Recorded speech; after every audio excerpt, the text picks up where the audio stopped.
HX24 news ગુજરાતીમાં આપનું હાર્દિક સ્વાગત છે। રાજકોટ નજીક કાગવડ સ્થિત શ્રી ખોડલધામ મંદિરે ગુજરાત પ્રદેશ કોંગ્રેસ સમિતિ દ્વારા ધ્વજારોહણ કાર્યક્રમનું આયોજન કરવામાં આવ્યું હતું।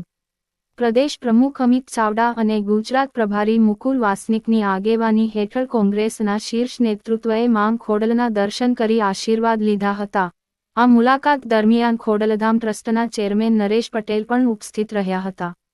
સાથે ગુજરાત કોંગ્રેસના દિગ્ગજ નેતાઓ કાગવડ ખોડલધામ ખાતે એકત્ર થયા હતા। પ્રદેશ પ્રમુખ અમિત ચાવડા અને પ્રભારી મુકુલ વાસનિકે વિધિવત રીતે ધ્વજારોહણ કર્યું હતું। આ પ્રસંગે વિપક્ષના પૂર્વ નેતા પરેશ ધાનાણી, સાંસદ ગેનીબેન ઠાકોર, જેનીબેન ઠુમ્મર, લલિત વસોયા અને પાલ આંબલિયા સહિતના કોંગ્રેસના આગેવાનોએ માં ખોડલના ચરણોમાં શીશ ઝુકાવી નવા વર્ષમાં ગુજરાતની જનતા માટે સુખ સમૃદ્ધિની પ્રાર્થના કરી હતી। દર્શન બાદ પ્રદેશ પ્રમુખ અમિત ચાવડાએ રાજ્ય સરકાર પર આકરા પ્રહારો કર્યા હતા। તેમણે જણાવ્યું કે કમોસમી વરસાદને કારણે ખેડૂતો આર્થિક રીતે પાયમાલ થયા છે અને રાજ્યમાં કાયદો વ્યવસ્થાની પરિસ્થિતિ કથળી છે, છતાં સરકાર કોઈ પગલાં લઈ રહી નથી।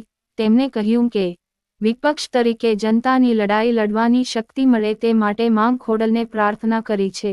તેમજ ચાવડાએ ચૂંટણી પ્રક્રિયા પર પણ સવાલો ઉઠાવતા કહ્યું કે મતદાર યાદીમાં ડુપ્લિકેટ અને ખોટા મતો છે, જેની ચકાસણી થવી જોઈએ અને ચૂંટણી પંચે ભાજપના એજન્ડા મુજબ કામ ન કરવું જોઈએ। કોંગ્રેસના નેતાઓએ આ મુલાકાતને બિનરાજકીય ગણાવી હતી। ગુજરાત પ્રભારી મુકુલ વાસનિકે જણાવ્યું કે આ મુલાકાત પાછળ કોઈ રાજકીય કે ચૂંટણીલક્ષી એજન્ડા નથી। તેમણે ખોડલધામ ટ્રસ્ટના ચેરમેન નરેશ પટેલ સાથે ટ્રસ્ટની ઓફિસમાં શુભેચ્છા મુલાકાત કરી હતી, જેમાં ખોડલધામના વર્તમાન અને ભવિષ્યના આયોજનો અંગે ચર્ચા કરવામાં આવી હતી। સાંસદ ગેનીબેન ઠાકોરે જણાવ્યું કે સૌરાષ્ટ્ર સંતો અને શૂરવીરોની ભૂમિ છે અને તેઓ સર્વે સમાજમાં ભાઈચારાની ભાવના માટે પ્રાર્થના કરવા આવ્યા છે। તેમણે પણ વિપક્ષની ભૂમિકા મજબૂતાઈથી ભજવવા માટે માં ખોડલના આશીર્વાદ માંગ્યા હતા। તાજેતરમાં અલ્પેશ ઠાકોર સાથે એક મંચ પર દેખાવા મુદ્દે તેમણે સ્પષ્ટતા કરી કે તે ઉત્તર ગુજરાતના ટોટાણા ધાર્મિક સ્થાને સામાજિક સુધારાનો કાર્યક્રમ હતો અને ત્યાં કોઈ રાજકીય ચર્ચા થઈ નહોતી। HX24 ન્યૂઝ ગુજરાતી સાથે બ્યુરો રિપોર્ટ। આજે માં ખોડલના ચરણોમાં નવા વર્ષની શરૂઆત કઈ રીતે જોઈ રહ્યા છો ને શું કાર્યક્રમ છે? નવા વર્ષની શુભલી પ્રભાત કારતક મહિનાની છઠનો દિવસ છે ને આજે છઠે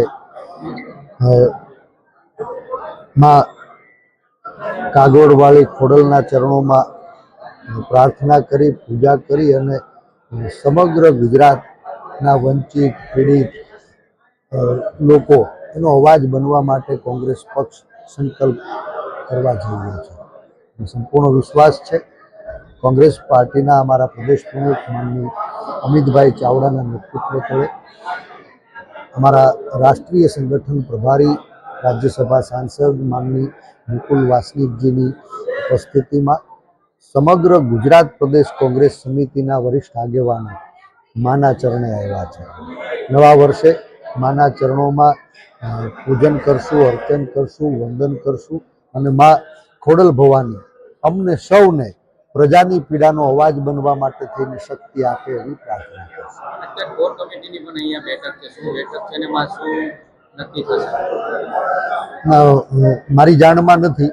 અહીંયા માત્ર મા ખોડલની પૂજા અર્ચના અને વંદનનો કાર્યક્રમ છે, સંપૂર્ણ ધાર્મિક કાર્યક્રમ છે અને મા ખોડલમાં આસ્થા રાખનારા સમગ્ર ગુજરાતભરના આગેવાન કાર્યકર્તાઓ માના ખોળે શીશ ઝુકાવવા માટે આવ્યા છે।